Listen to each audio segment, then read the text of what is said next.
everyone, my name is Preeti Saini and welcome to our channel after 12th. So students, legal reasoning में हम continue कर रहे थे fundamental rights, और जो फंडामेंटल राइट्स में आज हम स्टार्ट करने वाले हैं आर्टिकल 19 टू 22 आर्टिकल्स को हम पढ़ेंगे अब कंटिन्यूएशन में। और ये जो आर्टिकल्स हैं वो बिलोंग करते हैं right to freedom. Okay, right to freedom को ये क्या करते हैं, बिलोंग करते हैं, उसके अंडर ये सेक्शंस आते हैं। सो डिटेल से हम पढ़ने वाले हैं और इसके जो लैंडमार्क केसेस है साथ साथ में हम वो भी पढ़ेंगे कि कैसे कैसे ये फंडामेंटल राइट्स को आगे और इनको इवॉल्व किया गया। ओके, सो स्टार्ट करते हैं। देखिए, सबसे पहले है आर्टिकल 19। आर्टिकल 19 है प्रोटेक्शन ऑफ 6 फंडामेंटल फ्रीडम्स। जो बेसिक 6 फंडामेंटल फ्रीडम्स हमको मिली हुई है उसका प्रोटेक्शन आर्टिकल 19 करता है। अब वो 6 फंडामेंटल कौन से फ्रीडम हमको मिले हुए हैं वो देखिए। पहला जो फ्रीडम है वो है freedom of speech and expression. मतलब हमारे पास में हमारे जो थॉट प्रोसेस है, हम जो सोचते हैं चाहे वो गवर्नमेंट के खिलाफ ही क्यों ना हो, हमें उसे एक्सप्रेस करने का कंप्लीट फ्रीडम है और ये हमें कॉन्स्टिट्यूशन से मिला है। ओके, सो इसमें ऐसा नहीं है कि आपने गवर्नमेंट के लिए कुछ बोल दिया हो और गवर्नमेंट आपको उठा के जेल में डाल दे, ऐसा नहीं है। अनटिल और अनलेस उसकी वजह से कोई वायलेशन ना हुआ, वो पीसफुल हो, तो तब तक आप गवर्नमेंट के को भी क्रिटिसाइज कर सकते हैं। आपको फ्रीडम ऑफ स्पीच है, बोलने का अधिकार है, एक्सप्रेशन का अधिकार आपको है। ठीक है, तो ये आपका पहला फ्रीडम है। Second is freedom to assemble peacefully without arms. Okay, जो मतलब इसमें क्या होता है बेसिकली, आपके पास में एक फ्रीडम है किस चीज की, असेंबल पीसफुली। मतलब आप बहुत सारे लोग इकट्ठे हो सकते हो, जो अपने जो धरने वगैरह देते हैं ना, वो सब चीजें आप कर सकते हो, आप उसको फ्रीडम है आपको। एंड बट उसका भी एक वो होना चाहिए, पॉइंट क्या है कि ये पीसफुल होना चाहिए, इसकी वजह से कोई वायलेंस नहीं होना चाहिए, किसी दूसरे के राइट्स आपकी वजह से खराब नहीं होने चाहिए। ओके, और सेकंड सबसे जो इम्पोर्टेंट है, आर्म्स नहीं होने चाहिए आपके पास। आर्म्स में जैसे पिस्टल हो गया या फिर नाइफ हो गए, कोई भी ऐसी चीज जिसकी वजह से किसी की जान जा सकती है, वो सब आर्म्स में काउंट होता है। ऐसा कोई भी चीज आपके पास में नहीं होनी चाहिए जब आप असेंबल हो रहे हो। ओके, तो इन सब चीजों का ध्यान रखना पड़ता है और आप इजीली असेंबल भी हो सकते हो, भाषणबाजी कर सकते हो, जो कि होता ही है। आप देखते हो अपने आसपास में लोग इकट्ठे होते हैं, भाषण देते हैं एक दूसरे के खिलाफ, और जो गवर्नमेंट के खिलाफ भी कुछ कुछ बोलते रहते हैं, लेकिन उनको ऐसा थोड़ा ना है कि उन्होंने गवर्नमेंट के लिए कुछ बोला और उनको उठा के पुलिस ले गई। नहीं, ऐसा कुछ नहीं होता, क्योंकि आपके पास में कॉन्स्टिट्यूशन के अंदर आपके पास में फ्रीडम है इन सब चीजों को करने की। बट उसकी वजह से क्या नहीं होना चाहिए, चीजें पीसफुली होनी चाहिए, वायलेंस क्रिएट नहीं होना चाहिए, कम्युनल राइट्स नहीं हो जाने चाहिए, या फिर किसी दूसरे के फंडामेंटल राइट्स का हनन नहीं होना चाहिए। ये सब चीजें हमें दिमाग में रख के हम ये सब कर सकते हैं। Next is freedom to form association और यूनियन। मतलब हम एसोसिएशन बना सकते हैं, यूनियंस बना सकते हैं, ऐसी फ्रीडम भी हमारे पास। आप देखो, यूनियन आपने सुनी होगी कि जो लेबर यूनियन है, कोई भी एक पर्टिकुलर जगह की लेबर है, उनका एक यूनियन बना हुआ होता है। तो क्या उनकी जो कंपनी, जिस पर्टिकुलर जो कंपनी जिसमें वो सारे लेबर काम कर रहे होते हैं, तो क्या उनको बोलते हैं कि नहीं तुम यूनियन नहीं बना सकते? बना सकते हैं, क्योंकि आपके पास फंडामेंटल राइट है इस चीज को करने के लिए। तो हमें कोई भी प्राइवेट या फिर गवर्नमेंट सेक्टर इस चीज को डिनाई नहीं कर सकता कि आप अपना यूनियन नहीं बना सकते। ठीक है, अलग अलग जब विमेंस का यूनियन होता है कहीं पे, ठीक है, कहीं पे आप जो को फैक्ट्री में काम करने वाले हैं उनके लिए यूनियन होता है। ऐसे करके आप अपना एसोसिएशन या यूनियन क्या कर सकते हैं, फॉर्म कर सकते हैं। Next is freedom to move freely throughout India. मतलब इंडिया के अंदर आपको कहीं भी जाके आप रह सकते हो, मतलब रहना, घूमना फिरना आप कर सकते हो, आपके ऊपर कोई रेस्ट्रिक्शन नहीं है। ठीक है, आप दूसरी कंट्री में जाते हो, आपके पास वीजा पासपोर्ट लगता है, लेकिन क्या इंडिया से आप राजस्थान से आप हरियाणा जा रहे हो या फिर राजस्थान से आप दिल्ली जा रहे हो घूमने फिरने के लिए, तो क्या आपसे कोई कुछ पूछता है कि आप क्यों आए हो यहाँ पे? नहीं पूछता, क्योंकि आपके पास एक हमारा इंडिया जो है, हमारा लैंड है, वो उसके ऊपर फ्रीली घूमने फिरने का आपको क्या है, फ्रीडम है। Next is freedom to reside and settle in any part of India.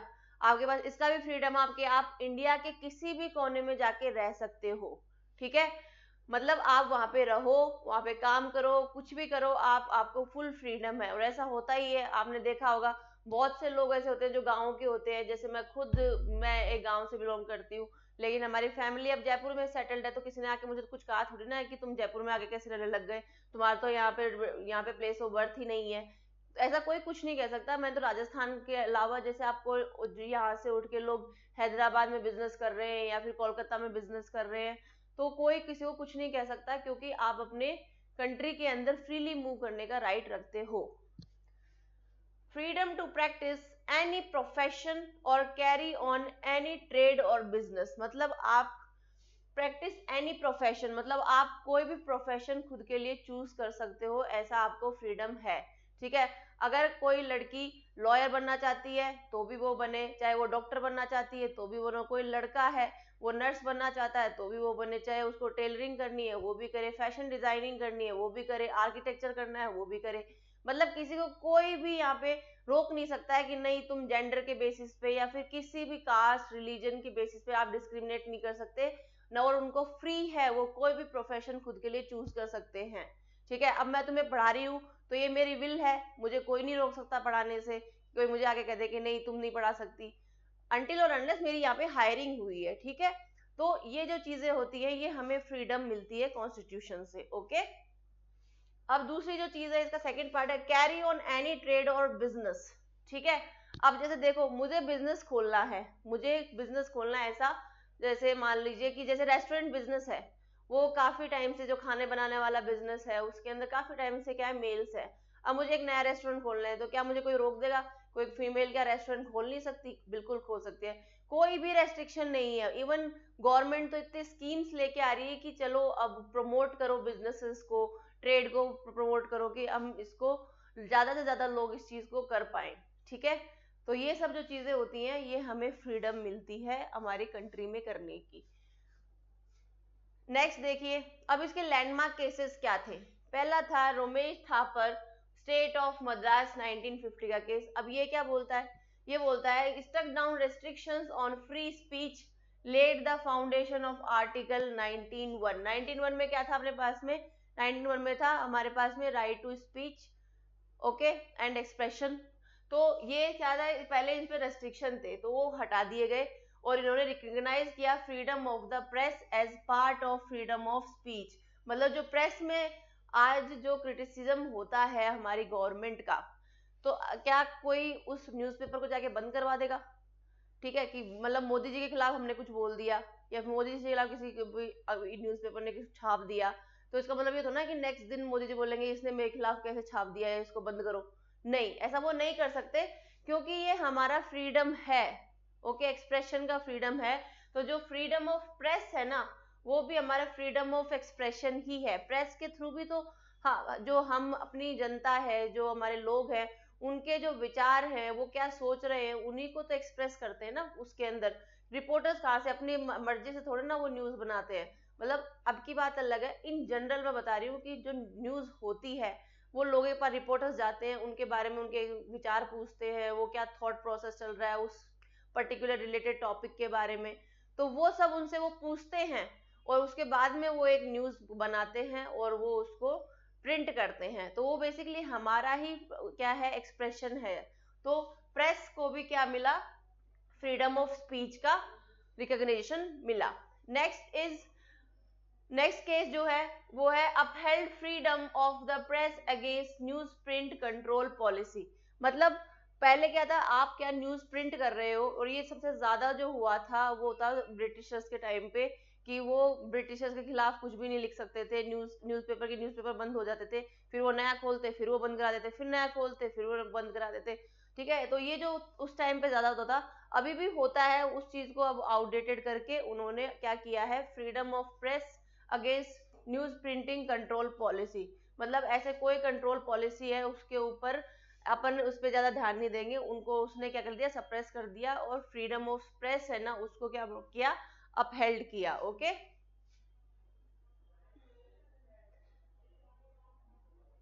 Next जो आर्टिकल है हमारे पास article 20, that is protection in respect of conviction of offences. मतलब कोई जुर्म कर देता है तो उसके अगेंस्ट हमारे पास क्या क्या प्रोटेक्शन है। मतलब किसी ने कोई जुर्म कर दिया तो ऐसा थोड़ा ना कोई इंसान ही नहीं है वो, ठीक है, वो ह्यूमन तो है ही, उसके पास भी राइट्स है, ह्यूमन बीइंग होने के जो राइट्स है, तो उसके पास क्या क्या राइट्स हैं वो इसके अंदर हमें बताए हैं।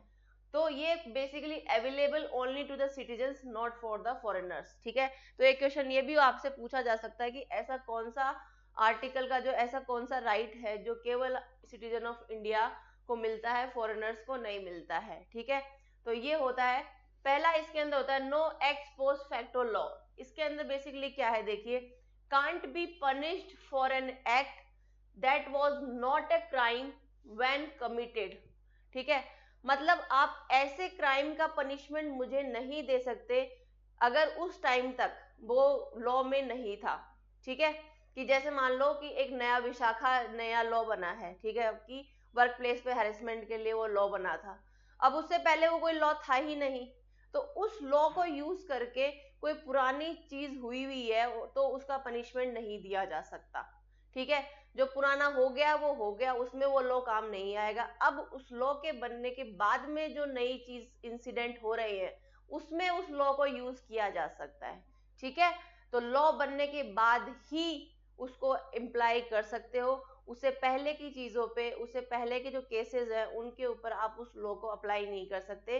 जैसे पॉक्सो के हो गया, पॉक्सो बनने के बाद जो केसेस हुए उन पे पॉक्सो अप्लाई होगा, ना कि उनसे पहले वालों पे पॉक्सो अप्लाई होगा। Okay, next is no double jeopardy. No double jeopardy होता है कि एक ही ऑफेंस के लिए आप दो बार सजा नहीं दे सकते किसी को भी, ठीक है। Can't be tried for the same offence twice, ठीक है। अगर मैंने एक बार खून किया, मुझे 14 साल की सजा हो गई, ठीक है, मैं 14 साल काट के वापस आ गई, अब मुझे वापस से वो उसी खून की सजा दूसरी बार नहीं दे सकते मैंने, क्योंकि उसकी काट ली है ना सजा, इसलिए, ठीक है। अब जैसे ये केस उन केसेस में ज्यादा यूज होता है, जैसे देखिए किसी ने, एक ने चोरी करी और उसने मर्डर भी कर दिया, अब चोरी की सजा 3 साल है और मर्डर की सजा 7 साल है, ठीक है। तो अब जैसे उसने चोरी करी तो उसको 3 साल की सजा हो गई और वो और ट्रायल के दौरान 2 साल से कैद में है ऑलरेडी, ठीक है। तो जब 3 साल की उसको सजा होगी तो 2 साल उसके पहले से ही हटा दिए जाएंगे, क्योंकि वो ऑलरेडी 2 साल से जेल में ही है, वो बाहर फ्रीली नहीं घूम रहा था। और उसके बाद में अगर मान लो उसने मर्डर कर दिया, ठीक है, तो उसके वो 3 सालों के अंदर मर्डर भी काउंट होगा और उसका जो उसकी सजा भी काउंट हो जाएगी, ठीक है। इस तरीके से होता है बेसिकली। इसमें क्या होता है, एक ही क्राइम के लिए आपको बार बार सजा नहीं मिल सकती और नए क्राइम के लिए आपको नए तरीके से सजा मिलेगी। Okay, no self incrimination, can't be force to testify against oneself. मतलब जब पुलिस होती है ना, वो चाहे कितनी भी कोशिश कर ले, लेकिन वो आपको चाहे कितना ही मार ले, कूट ले, कुछ भी कर ले, लेकिन वो आपको खुद के खिलाफ टेस्टिमनी देने के लिए मजबूर नहीं कर सकती, ठीक है।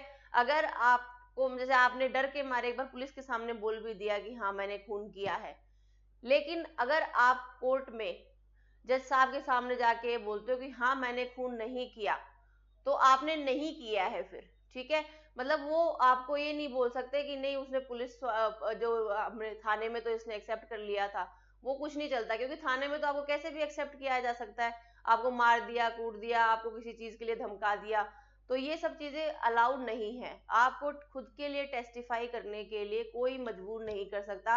आप अपनी मर्जी से होशो हवास में एकदम दिमाग लगा के जब आप स्टेटमेंट देंगे कि हाँ मैंने खून किया है, तभी वो एक्सेप्टेबल होगा। अगर आपने अपने मुंह से बोल दिया कि हाँ मैंने खून नहीं किया है, तो आपके लिए ट्रायल चलेगी प्रॉपर, ठीक है। उसके अंदर जो एविडेंस प्रूफ आएंगे, एविडेंसेस आएंगे दोनों लॉयर्स की तरफ से, वो बाद में हम जजमेंट देते हैं कि हाँ इसने किया है कि नहीं किया है, लेकिन आपको कोई मजबूर नहीं कर सकता कि खुद के लिए आप टेस्टिमनी दो। ओके, तो ये हमारे पास में प्रोटेक्शन है किसके लिए, अगर आप कोई क्राइम कन्विक्ट कर देते हो उसके बाद। अब देखिए इसमें जजमेंट्स क्या है। पहला जो केस आया था वो आया था Kedarnath versus state of West Bengal 1953। इसमें आया था, उन्होंने reaffirm no double jeopardy, one can't be punish twice for same offence. इस केस के बाद ही ये रूल आया था कि एक अगर वन क्राइम हुआ है तो एक बार ही उसको क्या मिलेगी, सजा मिलेगी। ओके, तो एक बार ही, एक ऑफेंस के लिए एक बार सजा, दूसरे ऑफेंस के लिए दूसरी बार सजा। एक ऑफेंस के लिए आप पूरी जिंदगी सजा नहीं दे सकते सेम टू सेम। ओके, तो ये वो लैंडमार्क केस था जिसकी वजह से ऐसा हुआ। Second is Nandini Satpathy versus PL Dhani 1978 case. इसमें इन्होंने बोला reinforce the right against self incrimination under article 23। अभी बताया मैंने आर्टिकल 20 के अंदर क्या है, खुद के लिए आपको टेस्टिमनी देने के लिए कोई भी फोर्स नहीं कर सकता। तो ये जो केस था इसके बाद में इस चीज को इन्फोर्स किया गया था। A person being interrogated has the right to silence, मतलब अगर उसका इंटरोगेशन चल रहा है, ठीक है, पहली बात तो अगर इंटरोगेशन चल रहा है तो वैसे तो पुलिस को राइट नहीं होता है कि उसके ऊपर हाथ उठाया जाए, उसके साथ मारपीट की जाए, ठीक है, ये इलीगल होता है वैसे तो, लेकिन पुलिस करती है, वो एक अलग चीज है। लेकिन वो इंटरोगेशन के दौरान आपको साइलेंट रहने का पूरा राइट है। आप कुछ नहीं बोलना चाहते उस इंटरोगेशन के दौरान तो आप मत बोलिए, ठीक है। आप बोलते हैं मुझे लॉयर ला के दो तब मैं कुछ बोलूंगा, तो आपके पास उसका भी राइट है कि आप लॉयर बुला सकते हो खुद के लिए, ओके। जब तक आप कन्विक्ट नहीं हो जाते आपके पास एक ह्यूमन बीइंग के सारे राइट हैं आपके पास में, ओके। तो ये सब चीजें इस केस के बाद में हुई थी। Next is article 21, that is protection of life and personal liberty, मतलब प्रोटेक्शन ऑफ लाइफ, आपको जीने का अधिकार है, ये बोलता है आर्टिकल 21। एंड पर्सनल लिबर्टी मतलब पर्सनल हमारा जो लिबर्टी होती है, फ्रीडम होती है, ये हमारी क्या है, हमें अधिकार है। अब देखिए इसमें स्टेटमेंट क्या है, no person shall be deprived of his life और personal liberty except according to the procedure establish by the law, मतलब कोई भी इंसान से उसके जीने का अधिकार कोई नहीं छीन सकता, ओके, अनटिल और अनलेस उसने लॉ के अगेंस्ट कुछ ना कर दिया हो। जैसे किसी ने किसी को खून कर दिया या फिर किसी ने किसी का रेप कर दिया और वो हिनीशियस रेप हो गया, जैसे मान लो किसी बच्चे का रेप कर दिया हो जो 18 साल से छोटी हो, उसको अगर उसने किसी जज ने उसको फांसी की सजा दे दी, ठीक है, उसको हैंग करने की सजा दे दी, तो उसमें उसकी जिंदगी हम छीन रहे हैं ना, तो वो ये नहीं बोल सकता, एक सेकेंड, वो ये नहीं बोल सकता है कि मेरे पास तो राइट टू लाइफ है, तुम मुझे लटका ही नहीं सकते, ओके, ऐसे वो नहीं बोल सकता है क्योंकि उसने लॉ के अगेंस्ट कुछ कांड कर दिया है, ओके। तो अगर आप बहुत ही सिंपल लाइफ जीते हो, लॉ को पूरा फॉलो करते हो, तो आपका राइट टू लाइफ कोई नहीं छीन सकता है।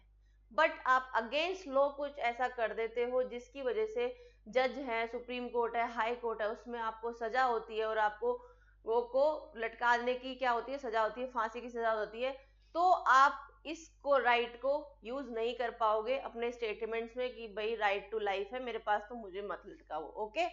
समझ में आया आपको इसका मतलब क्या है, established bye the law. This is one of the most important and widest fundamental right. अब राइट टू लाइफ में अपन कुछ भी इंक्लूड कर सकते हैं, ये सबसे बड़ा फंडामेंटल राइट है जिसका आप अपने हिसाब से कैसे भी तोड़ मोड़ के मतलब निकाल सकते हो, क्योंकि लाइफ है, जिंदगी में कितने भी पर्सपेक्टिव हो सकते हैं, तो इसलिए बहुत ही ब्रॉड है फंडामेंटल राइट। अब इसमें देखो राइट्स इंक्लूड क्या है, राइट टू प्राइवेसी, ठीक है, प्राइवेसी को भी आपने राइट टू लाइफ में जोड़ दिया है। Right to live with dignity, मुझे इज्जत के साथ जीने का अधिकार है, तो ये डिग्निटी का राइट भी आपका राइट टू लाइफ है। राइट टू शेल्टर, मुझे शेल्टर मतलब मैं एक अच्छी जगह रहूं करूं, ये भी मेरा राइट है, सोचिए। मतलब इसीलिए तो गवर्नमेंट इतनी सारी स्कीम्स लेके आती है, वो राइट टू लाइफ जो होती है उसी को जस्टिफाई करने के लिए वो स्कीम्स बनाई जाती है। डीपीएसपी में कुछ लाइंस लिखी हुई हैं, उनको जस्टिफाई करने के लिए वो स्कीम्स बनाई जाती हैं, ओके। तो मुझे शेल्टर मतलब एक अच्छे घर में रहने का अधिकार भी है। राइट टू क्लीन एनवायरमेंट, मेरे पास ये राइट है कि मैं एक साफ सुथरे एनवायरमेंट में रहूं, ठीक है, मेरे आस पड़ोस में बहुत ज्यादा गंदगी फैली हुई है तो मैं इस आर्टिकल का यूज कर लूं, चाहे कोई दिक्कत नहीं है उसके अंदर, ओके, क्योंकि मेरे पास में राइट टू क्लीन एनवायरमेंट है। राइट टू लीगल एड, मतलब मुझे अगर कोई पकड़ के ले गया, मैंने खून भी कर दिया हो चाहे, लेकिन मैं कन्विक्ट नहीं हुई, तो मेरे पास में लीगल एड का राइट है, मुझे सरकार खुद एक लीगल मतलब एक लॉयर प्रोवाइड कराएगी अगर मेरे पास कोई लॉयर नहीं है तो, फ्री में, ठीक है। जिसे प्रोसिक्यूटर्स बोलते हैं ना, गवर्नमेंट प्रोसिक्यूटर्स, वो यही होते हैं, वो लीगल एड प्रोवाइड करते हैं किनको, जो कन्विक्ट होने वाले होते हैं, जिन पे ट्रायल्स चल रहे होते हैं और जिनके पास लॉयर की फीस नहीं होती है, जो खुद का लॉयर हायर नहीं कर सकते, उनके लिए राइट टू लाइफ आर्टिकल 21 के अंडर ही लीगल एड दिया जाता है और प्रोसिक्यूटर्स उनका केस लड़ते हैं। सरकारी जो वकील होते हैं ना, वो इसीलिए दूसरा केस लड़ते हैं क्योंकि उनको इस आर्टिकल के अंडर ही बैठाया गया है केस लड़ने के लिए। ओके, अब है right to education. Right to education क्या है, देखिए before article 21A was inserted, मतलब राइट टू एजुकेशन को पहले तो था कि पढ़ाओ, ये सिंपल स्टेटमेंट था कि पढ़ना जरूरी है, फिर उसको एजुकेशन को एक फंडामेंटल राइट बनाया गया। ओके, और ये बना था एक अमेंडमेंट के बाद में 2005 में वो अमेंडमेंट किया गया था। तो उसके बाद में जो हमारा एजुकेशन है, मतलब बेसिक एजुकेशन का राइट है वो सबको है, इसीलिए जो गवर्नमेंट स्कूल्स है वो खुली हुई है, वहाँ पे फ्री एजुकेशन दी जाती है, फ्री में किताबें दी जाती है, फ्री में आपको यूनिफॉर्म मिलती है, टीचर्स को हायर करती है गवर्नमेंट पढ़ाने के लिए, क्योंकि आपका राइट टू एजुकेशन है आपके पास में। ठीक है, बेसिक एजुकेशन आपको देना जरूरी है, इसलिए गवर्नमेंट हर चीज फ्री करके, ताकि बच्चे कैसे भी करके पढ़े, 100% लिटरेसी कैसे भी करके अचीव की जा सके, उसमें आपको फ्री एजुकेशन आपके लिए, जब आप 10th में मेरिट लेके आते हो तो आपको बहुत सारे गवर्नमेंट की तरफ से साइकिल मिलती है, कभी लैपटॉप मिलता है, तो वो सब इसीलिए मिलते हैं ताकि लोग क्या हो, अवेयर हो एजुकेशन के लिए, अट्रैक्ट हो एजुकेशन की तरफ कि हाँ अगर एजुकेट होंगे तो हमें ये चीजें हमें भी मिलेंगी। इसलिए गवर्नमेंट इतने क्या करती है, स्कीम्स लाती है, इतने एफर्ट्स करती है, क्योंकि राइट टू एजुकेशन हर इंसान का अधिकार है, चाहे वो उसे अफोर्ड कर पाए या ना कर पाए। ओके, जो गवर्नमेंट है उसका ये क्या है, एक लाइबिलिटी है आपको एजुकेट करना। अब देखिए इसके लैंडमार्क केसेस क्या थे, इसके लैंडमार्क केस थे Maneka Gandhi versus union of India 1978 case. इसमें था, इस केस को मैं आपको कभी बहुत डिटेल से भी पढ़ाऊंगी क्योंकि ये बहुत ज्यादा अच्छा लैंडमार्क केस है, इसका हम डिटेल में एक क्लास जरूर बनाएंगे। अब देखिए इसमें बेसिक क्या हुआ था, expanded the scope of article 21, article 21 के स्कोप को एक्सपेंड किया गया, और state that procedure must be just fair and reasonable, मतलब जो भी प्रोसीजर्स हो रहे हैं, ठीक है, आपको कन्विक्शन के दौरान या जो भी आप प्रोसीजर यूज कर रहे हो वो क्या होने चाहिए, फेयर होने चाहिए, रीजनेबल होने चाहिए, ठीक है, जिनको आप जस्टिफाई कर सको कोर्ट के अंदर कि हाँ ये प्रोसीजर वैसे फॉलो हुआ था, ये रीजनेबल प्रोसीजर है, इसका इसी तरीके से ये तरीका है इसका, तो तब ये चीजें इस वाले केस के थ्रू हुई थी। उसके बाद में K S Puttaswamy versus union of India 2017 case, ये था right to privacy declared as a fundamental right under article 21, जो हमने पढ़ा था ना पीछे, राइट टू प्राइवेसी भी हमारा राइट टू लाइफ में आता है, वो इस केस के बाद में आया था।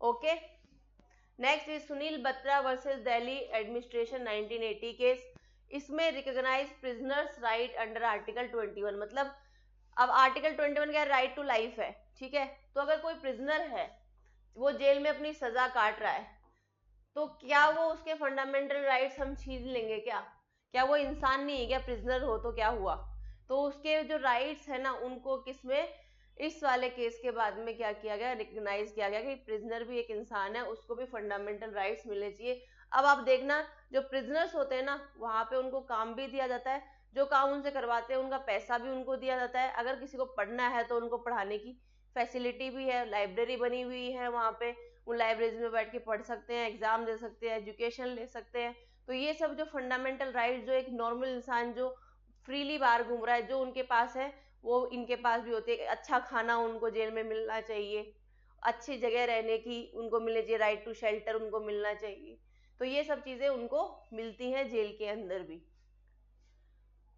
नेक्स्ट इज इसके और जो लैंडमार्क केसेस हुए थे, that is Francis मुलिन versus administration union territory of Delhi 1981 case, इसमें उन्होंने बोलता stated that right to live with human dignity is part of article 21, जितने भी हमने वो जो राइट टू लाइफ है उसके अंदर ऐड जो करे हुए हैं वो हर एक लैंडमार्क केस के बाद ऐड हुआ है।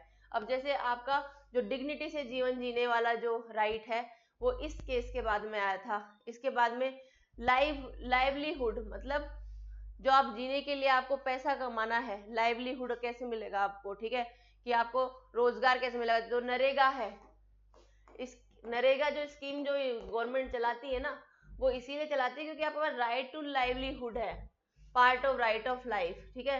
नरेगा जो आपने सुना होगा, मनरेगा सुना होगा, मनरेगा ही नरेगा ही है बेसिकली, ठीक है। ये जो स्कीम है ये लाइवलीहुड के लिए बनाई हुई स्कीम है कि एक मिनिमम वेजेस आपको मिल सके, इसलिए गवर्नमेंट अलग अलग काम क्रिएट करती है। नरेगा में आपने देखा खड्डे खुदवाते रहते हैं, कुछ कुछ पेड़ लगवा लेते हैं लोगों से, ताकि उनको एक बेसिक पैसा गवर्नमेंट दे सके, ठीक है। तो ये जो होता है इसके अंदर होता है। नेक्स्ट देखिए विशाखा केस राजस्थान से रिलेटेड है, और ये केस हुआ था जो वर्क प्लेस में जो औरतें काम कर रही हैं वो इजीली काम कर सके, उनके साथ में कोई हरेसमेंट ना हो, उसको प्रिवेंट करता है विशाखा केस 1997, ठीक है। Laid down guideline for the sexual harassment at work place protected dignity under article 21, मतलब ह्यूमन जो विमेन डिग्निटी है उनके सेक्सुअल हरेसमेंट ना हो, या फिर किसी भी तरीका का हरेसमेंट ना हो, मोरल मेंटल फिजिकल कोई भी हरेसमेंट उनके साथ ना हो, ये इंश्योर किया गया था इस केस के बाद, Vishakha versus state of Rajasthan 1997 case. अब देखिए उसका एक्सटेंडेड वर्जन है 21A।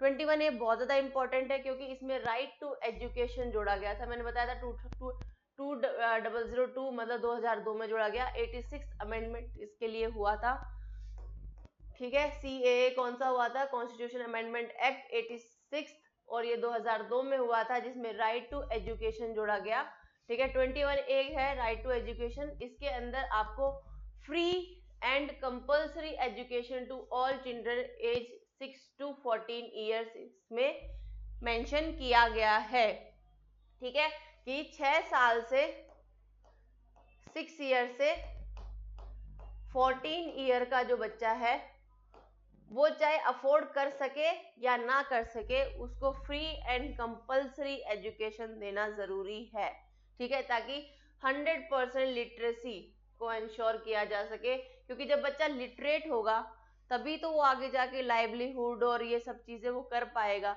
अगर लिटरेसी ही नहीं होगी उसके अंदर तो फिर वो क्या करेगा लाइफ में आगे जाके, ठीक है। तो लिटरेट होना बहुत ज्यादा जरूरी है, तो इसलिए राइट टू एजुकेशन जोड़ा गया 2002 के अमेंडमेंट से। 86 अमेंडमेंट है ये, और इसको बहुत अच्छे से याद कर लीजिए आप। इसका लैंडमार्क केस देखिए, Unni Krishnan versus state of Andhra Pradesh 1993 case आया था इसमें, और इसमें recognise education as a part of right to life under article 21, जिसमें बोला गया कि राइट टू लाइफ अगर आप जी ही रहे हो तो उसमें एजुकेटेड होना भी बहुत ज्यादा जरूरी है, ठीक है। तो इसलिए इसको रिकॉग्नाइज किया गया। Lead foundation for article 21A, जो 21A को सोचा गया वो पहले ये केस हुआ था, उसके बाद इसको सोचा गया था। तो इंसर्टेड लेटर इन 2022, ठीक है। Moni Jain versus state of Karnataka 1992 declare right of education is a fundamental right, okay. 92 में आया, 93 में आया, दोनों ने मिलके 2002 में अमेंडमेंट करवा दिया, जिसके अंदर राइट टू एजुकेशन को जोड़ दिया गया, 21A आर्टिकल जोड़ा गया, और इसके अंदर 6 से 14 साल के बच्चों को क्या करना है, अपन को कंपल्सरी एंड फ्री एजुकेशन देना जरूरी है, okay. Next and last is article 22, that is protection against arrest and detention, ठीक है। अगर आपको अरेस्ट कर लिया जाता है या आपको डिटेन किया जाता है तो दोनों ही केसेस में आपके पास में क्या आपके पास में राइट्स है, ओके, क्या प्रोटेक्शन आप यूज कर सकते हो। देखो ऑर्डिनरी अरेस्ट होता है, एक तो ऑर्डिनरी अरेस्ट में सिंपली आपने कुछ क्राइम किया है और आपको पुलिस पकड़ के ले गई, दैट इज ऑर्डिनरी अरेस्ट। अब इसमें देखिए right to be informed of grounds of arrest, मतलब इसमें आपके पास पहला राइट तो ये है कि अगर आपको अरेस्ट किया जा रहा है तो आपको इन्फॉर्म करना जरूरी है, ठीक है, कि किस क्राइम के बेस पे आपको अरेस्ट कर रहे हैं, पहली चीज तो ये। दूसरी राइट टू कंसल्ट है लॉयर, ठीक है। अगर आपको कोई पकड़ के ले गया पुलिस स्टेशन में, आप जाके लॉयर की डिमांड कर दो कि मेरे लॉयर को बुलाया जाए, ठीक है, मैं उसी से बात करूंगा, उससे पहले मैं किसी से बात नहीं करूंगा, तो ये राइट आपके पास है। Next is right to be produce before a magistrate within 24 hours, मतलब ये सबके साथ लागू होता है, जितने भी लोगों को पुलिस पकड़ के लेके जाएगी उनको 24 घंटे के अंदर मजिस्ट्रेट के आगे पेश करना बहुत ज्यादा जरूरी है। अगर नहीं किया गया तो आप लगा दो हबीज कॉर्पस, क्योंकि भाई क्यों नहीं किया गया, ठीक है। हबीज कॉर्पस एक रिट है, ओके, जब ये आएगी तब इसके बारे में पढ़ाया जाएगा डिटेल से। तो ये जरूरी है कि 24 आवर के अंदर आप क्या करो कि मजिस्ट्रेट के आगे उसको पेश करो। No detention beyond 24 hour without magistrate approval, अगर आप 24 घंटे के अंदर मजिस्ट्रेट के सामने उसको पेश नहीं करते हो तो आपको उसको छोड़ना पड़ेगा, आप उसको डिटेन करके पुलिस में बंद करके नहीं रख सकते हो, ठीक है। ये आपके पास में सिंपल राइट्स हैं आपके पास में, ओके। नेक्स्ट देखिए, अगर आपका प्रिवेंटिव डिटेंशन हुआ है, अब पहली बात तो प्रिवेंटिव डिटेंशन क्या होता है। प्रिवेंटिव डिटेंशन ये होता है कि आपने कभी कुछ क्राइम किया है तो आप उनकी क्रिमिनल लिस्ट में आ गए। अब अगर उनको शक होगा कि ये बंदा फ्यूचर में कुछ कर सकता है तो आपको वो पुलिस पकड़ के ले जाएगी, ठीक है, और आपको बंद कर देगी एक जगह पे, दैट इज प्रिवेंटिव डिटेंशन, ठीक है। इसके अंदर प्रिवेंटिव डिटेंशन बेसिकली अगर हिंदी में बताऊं तो आपको नजरबंद करना होता है बेसिकली, कि आपको किसी फ्यूचर के अंदर होने वाला क्राइम है, उनको डाउट है कि आप ये कर सकते हो, तो आपको पहले ही पकड़ के वो एक जगह पे लॉक कर दे, that is preventive detention, okay. जैसे मान लीजिए कि आपकी हिस्ट्री रही हुई है कि आप मारकाट करते हो और ना आप ना कॉन्ट्रैक्ट लेते हो और पैसे लेके किसी को भी मार सकते हो। अब किसी उसके ऊपर एक जो हमारे पॉलिटिशियन है उनको किसी ने जान से मारने की धमकी दे दी, ठीक है, तो पुलिस क्या करेगी, पुलिस सबसे पहले उन लोगों की लिस्ट बनाएगी जो कॉन्ट्रैक्ट के ऊपर ये काम कर सकते हैं, ठीक है, और उनको सबको पकड़ के ले आएगी पुलिस थाने में और उनको बंद कर देगी लॉकअप में, ठीक है।